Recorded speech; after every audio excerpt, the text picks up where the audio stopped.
Alright, buckle up buttercups, because today we're diving headfirst into one of the most chilling, mind-bending, and downright audacious cold cases in history, the Zodiac Killer. This isn't just any serial killer story, this is a saga of cryptic ciphers, taunting letters, and a phantom figure who held an entire region in a vice-like grip. We're talking about a killer who didn't just commit heinous crimes, but played a sadistic game of cat and mouse with the police and the press, becoming a legend in fear. Get ready to unravel the terror, one cryptic clue at a time. This story isn't just unsolved, it's a masterclass in psychological warfare. You won't believe what this guy pulled off. Our story kicks off in December 1968, in a quiet, secluded spot called Lake Herman Road, Vallejo, California. Two teenagers, David Faraday and Betty Lou Jensen, were on their first date, parked up enjoying the night. But their innocent evening turned into a horrific nightmare. A killer appeared, without warning, and shot them both. They were found dead, their lives tragically cut short. This wasn't just a random act of violence, it was the chilling prelude to a reign of terror, a brutal opening act that few could have ever imagined.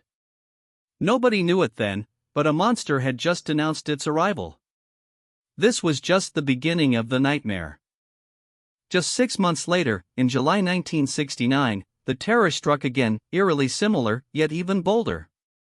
This time, it was Darlene Ferrin and Mike Mageau at the Blue Rock Springs Park, another popular lover's lane in Vallejo. A car pulled up, an assailant emerged, and chaos erupted. Ferrin died, but Mageau, miraculously, survived, though gravely wounded. He provided a crucial description of the killer, a heavy-set white man, around 26 to 30 years old. This second attack sent shivers down the spine of the community, confirming suspicions that these weren't isolated incidents. A pattern was forming, and it was terrifying. The horror was escalating fast. And then, the game changed. In late July 1969, 3 regional newspapers, the Vallejo Times-Herald, the San Francisco Chronicle, and the San Francisco Examiner, received identical, typewritten letters.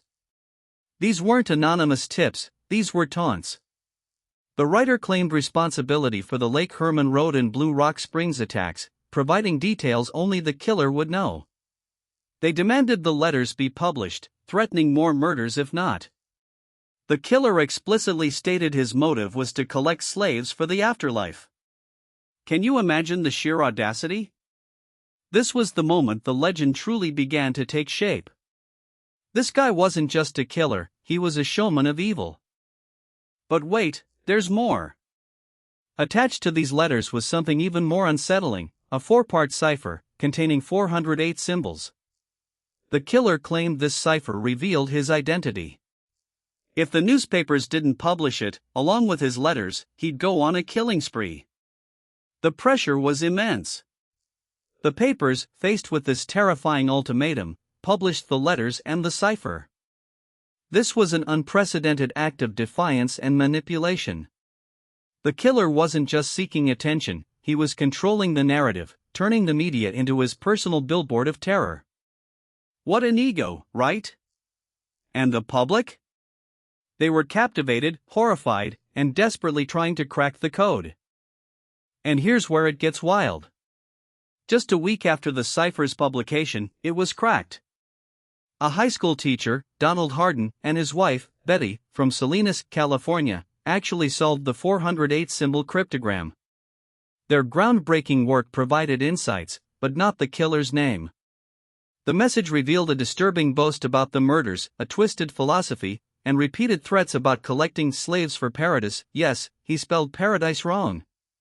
The fact that regular citizens could crack his code must have infuriated him, even as his dark message spread.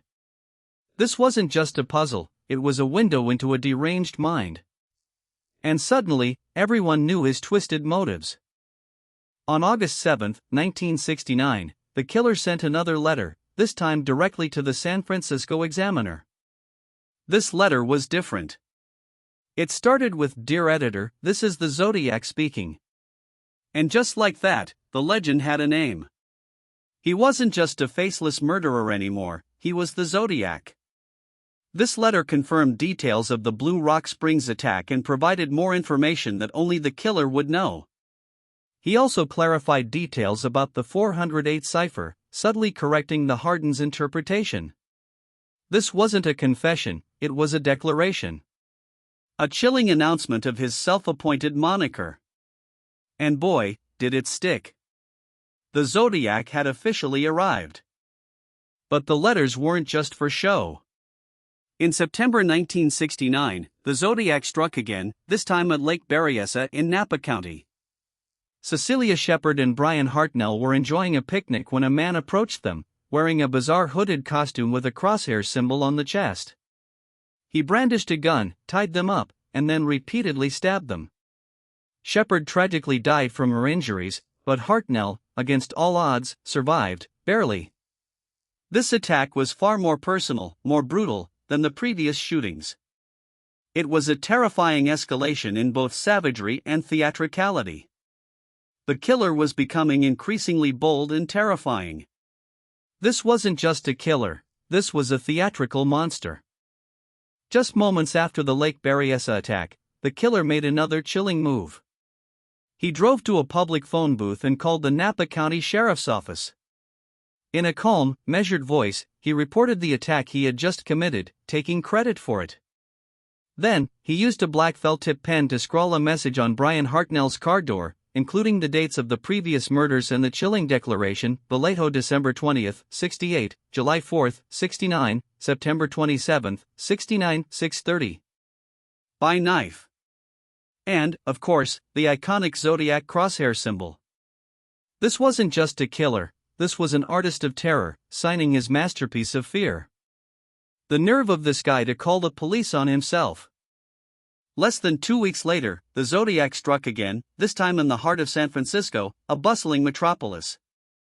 Taxi driver Paul Stine was shot and killed in Presidio Heights. This was a departure from his usual secluded, lover's lane targets. An immediate police response ensued, with officers even passing the killer in the street, unaware of his identity. 2 children witnessed the attack and provided a composite sketch, giving law enforcement their first real visual of the killer. But he vanished into the night. This urban attack showcased the killer's adaptability and sheer nerve. He was escalating, and the entire Bay Area was on edge. A taxi driver, in the city? Unbelievable. The audacity continued. The Zodiac, ever the showman, sent a piece of Paul Stine's blood-soaked shirt to the San Francisco Chronicle, along with a taunting letter detailing the murder. This was a clear message to the police and the public: I'm real, I'm here, and I'm not afraid. It was a gruesome trophy, a macabre souvenir, designed to prove his involvement and further terrorize the public. The shirt fragment was evidence beyond doubt, yet the killer remained elusive. Imagine opening an envelope and finding that. Pure, unadulterated evil.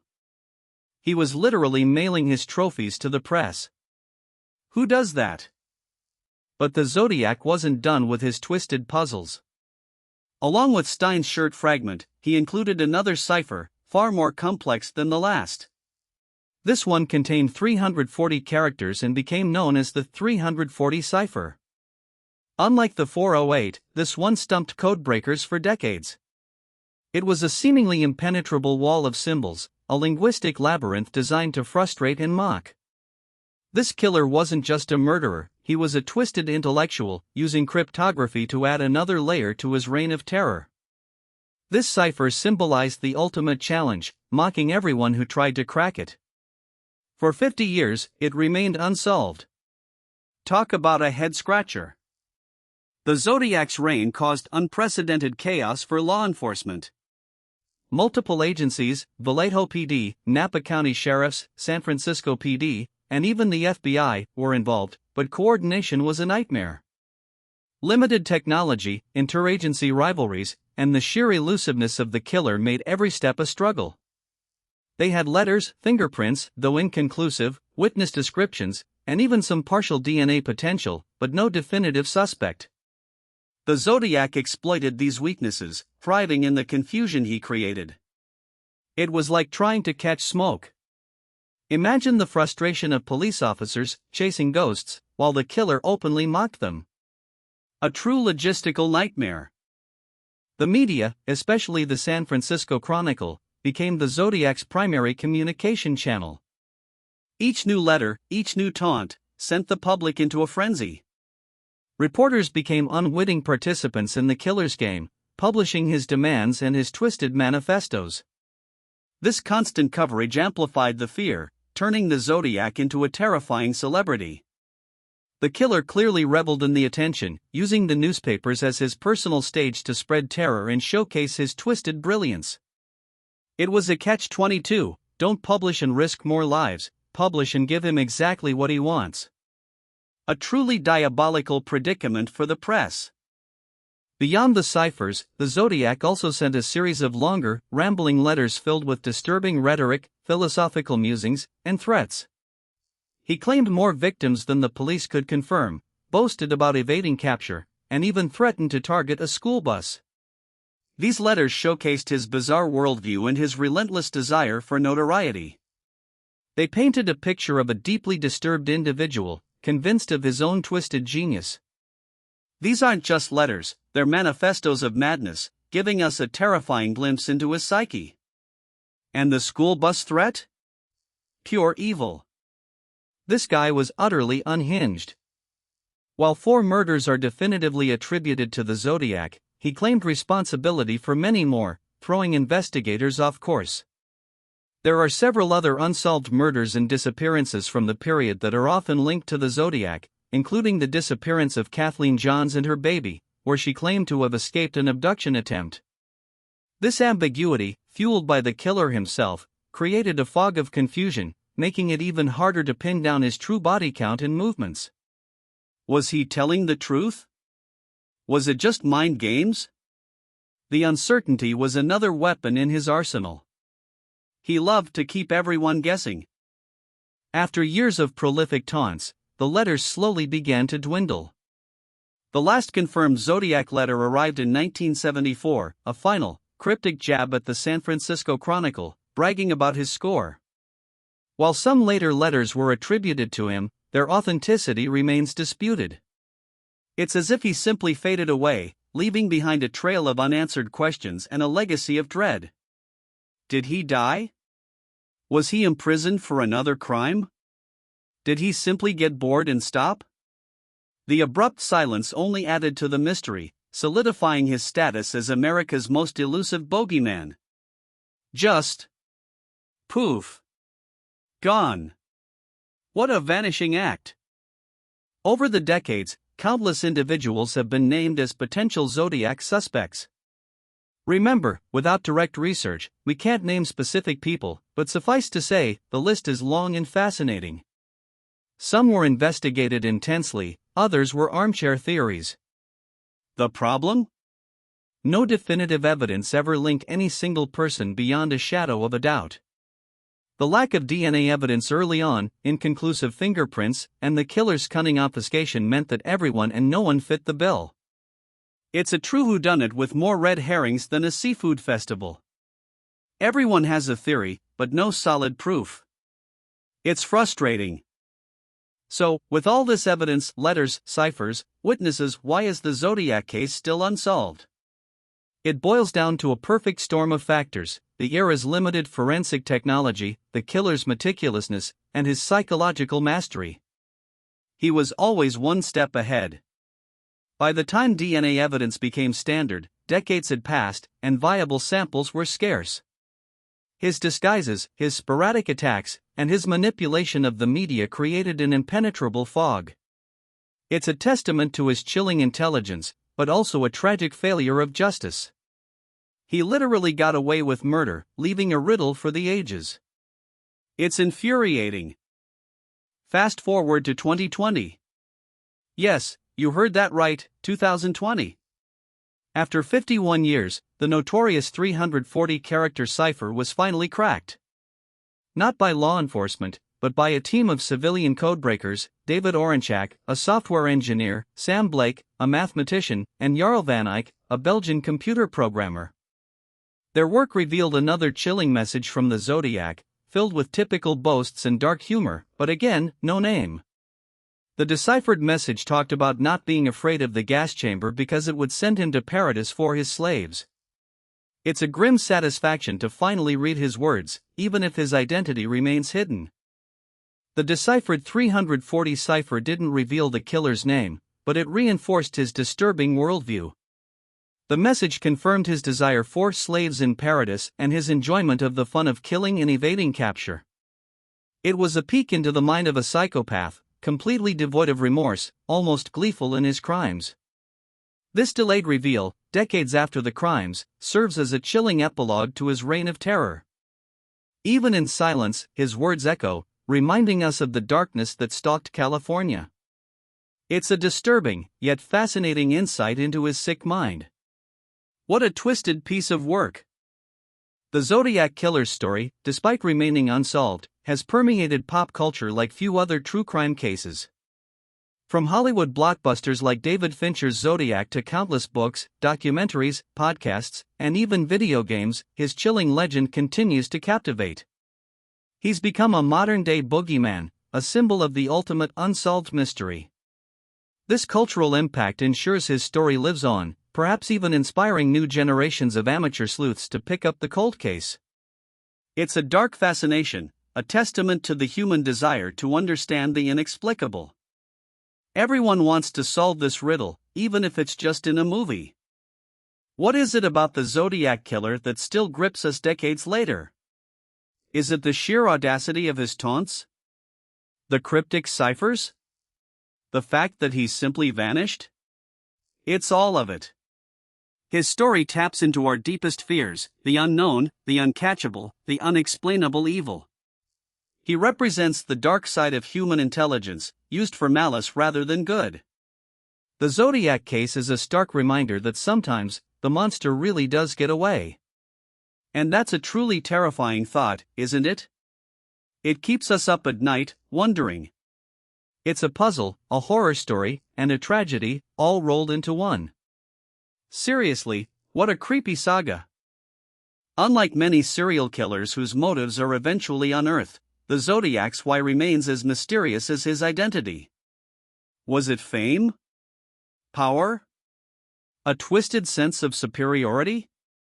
His letters hinted at collecting slaves for the afterlife, a bizarre and almost cult-like ideology. Was it a genuine belief, or just another layer of his psychological game? Without a capture, his true motivations will forever be debated, adding another haunting dimension to his legacy. It's like trying to understand the mind of a ghost. This dude was playing by his own rules, and his motives are still baffling experts.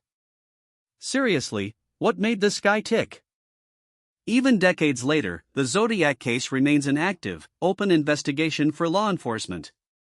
Cold case units continue to revisit evidence, apply new forensic techniques, and chase down leads.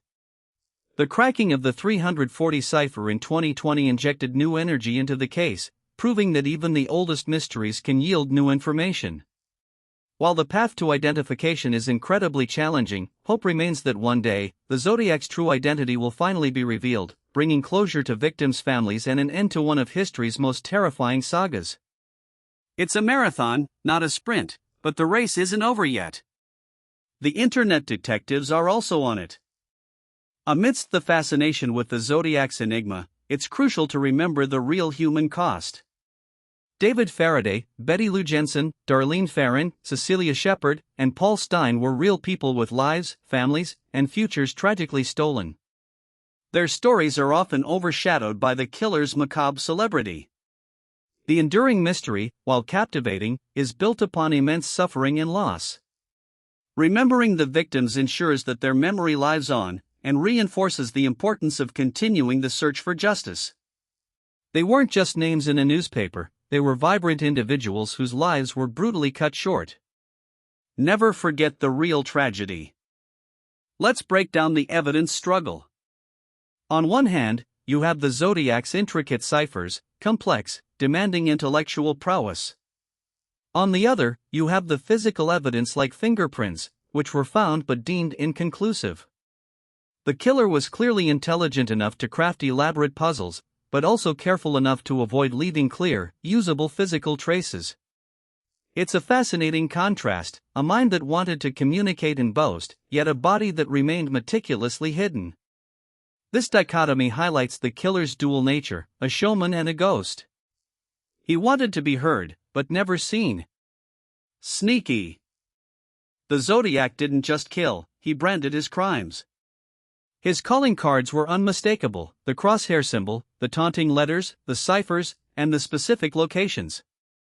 These weren't random acts, they were calculated theatrical performances designed to maximize fear and attention.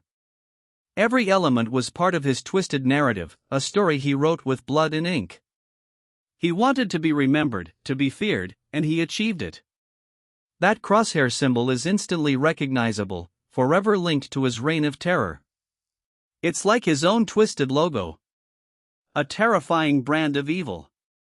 The Zodiac Killer didn't just murder, he instilled widespread panic. People were genuinely afraid to go out at night, especially in secluded areas. The Lover's Lane attacks, the random taxi murder, the threat to a school bus, these acts destroyed the sense of security in ordinary life. His psychological warfare, amplified by the media, created a climate of fear that permeated daily existence for many Californians. This wasn't just individual terror, it was societal terror. He hijacked the headlines, and for a terrifying period, he truly controlled the public's imagination, becoming the boogeyman under every bed.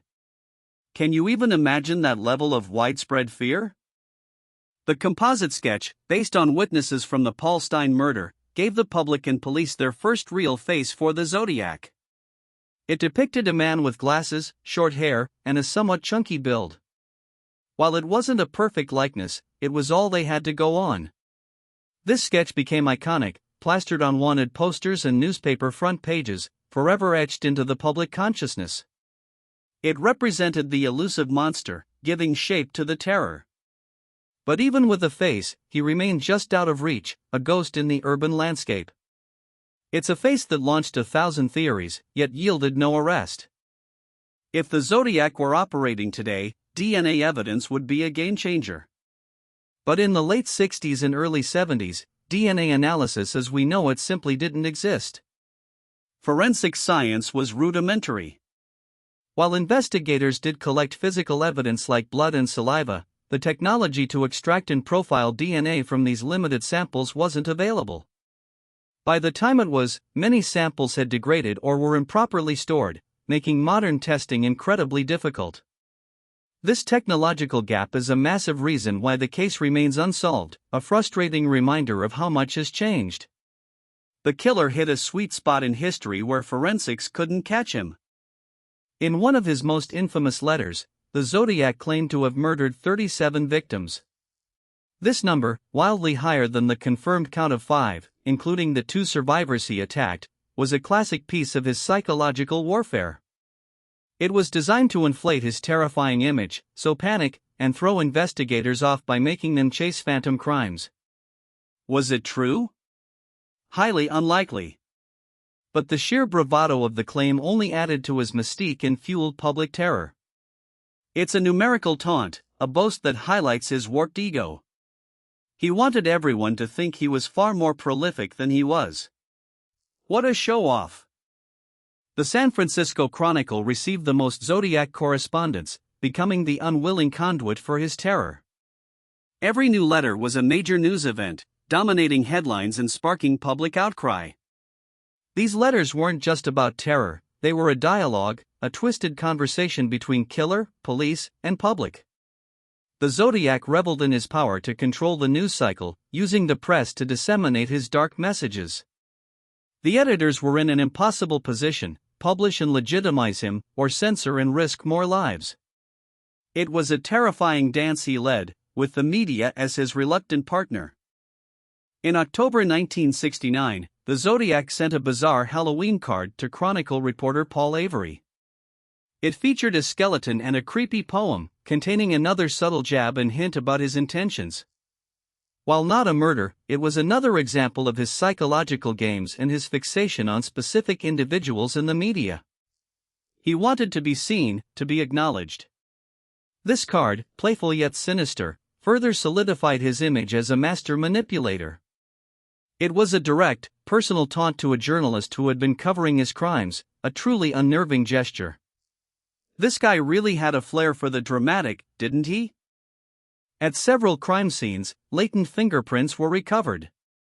Sounds promising, right? But here's the kicker: none of them definitively matched any of the Zodiac suspects. They were either partial, smudged, or simply didn't belong to the killer, perhaps from responding officers or previous occupants. This lack of clear, identifiable prints was a huge roadblock. Imagine having a piece of the puzzle, but it doesn't quite fit anywhere. It's a common cold case frustration, but for the Zodiac, it just added to his ghostly mystique. He was careful, almost impossibly so, not to leave an easy trail. Frustrating, isn't it? One of the most tantalizing Zodiac mysteries is the "My name is" cipher. The killer claimed he would eventually reveal his name in one of his ciphers. This fueled endless speculation and amateur code-breaking attempts for years. Was it really hidden there? Or was it another clever psychological tactic, a red herring designed to keep everyone guessing and wasting time? It was the ultimate challenge, dangled like bait. Even with the 408 and 340 ciphers solved, this specific promise of his name has never been definitively linked to any solved cryptogram. He truly loved playing games, didn't he? Always one step ahead. Despite no arrest, law enforcement developed a psychological profile of the Zodiac: intelligent, meticulous, narcissistic, and extremely cunning. He was likely a loner, possibly with a background in codes or military service, and someone who enjoyed controlling and manipulating others. This profile, built from his letters and crime patterns, painted a picture of a dangerous individual who reveled in his own perceived genius. While a profile isn't an identification, it helped investigators understand the type of monster they were chasing. It's a chilling blueprint of a criminal mind. Truly a masterpiece of malevolence. This guy was seriously messed up. After the Blue Rock Springs attack, an anonymous caller phoned the Vallejo Police Department, claiming responsibility and giving specific details. Investigators believed this was the killer, but the call was brief and didn't offer many clues. This early call was significant because it showed the Zodiac's desire to taunt and directly communicate with authorities, even before he started sending letters to the newspapers. It was his first direct challenge, a whisper of the storm to come. He wanted to be heard, to be feared, right from the beginning. Talk about a dramatic entrance. After the Paul Stein murder, an interesting detail emerged: two police officers, Don Falk and Eric Selms, briefly encountered a man matching the Zodiac's description near the crime scene, but let him go. A dispatcher error led them to believe the suspect was African American, not white. This agonizing near miss is one of the most frustrating aspects of the case. The killer literally walked right past police, and they didn't even know it. It's a cruel twist of fate, a moment that could have changed everything. Imagine being that close. This is the kind of detail that keeps detectives up at night. Oh, the humanity. The biggest, most unsettling question: what if the Zodiac Killer is still alive? If he was in his late 20s or early 30s in 1969, he'd be in his late 70s or early 80s today. It's a chilling thought that the man who terrorized California could still be walking among us, an elderly individual living out his life, having escaped justice. The possibility keeps the case alive, both in official investigations and in the public imagination. It's a morbid hope that one day, he might finally be identified, even if it's posthumously. The idea of him out there, living a normal life, is truly unsettling. Is he watching this right now? The Zodiac Killer case is more than just a crime story. It's a cultural touchstone, a real-life boogeyman, and a haunting testament to human ingenuity for evil. It's a reminder that sometimes, the most profound mysteries are the ones that remain unsolved, forever etched into our collective consciousness. Whether he's still out there or long gone, the Zodiac's legacy as America's most elusive and taunting serial killer endures. It's a story that continues to terrify, fascinate, and challenge us to unravel the darkness. And that, my friends, is the chilling, baffling, and absolutely wild story of the Zodiac Killer. What do you think happened?